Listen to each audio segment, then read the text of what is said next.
Hey guys, today I'm gonna show you how to use circle to search Samsung Galaxy S24 Ultra. Start first, open settings, scroll down, click on to display, scroll down,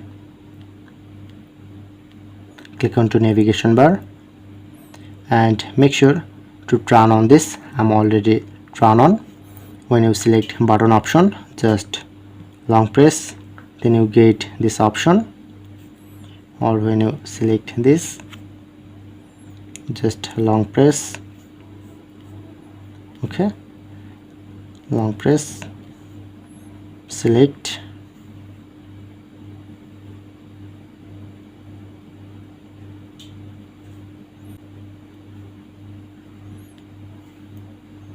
and then you get result. So that's it. That's how you can do it.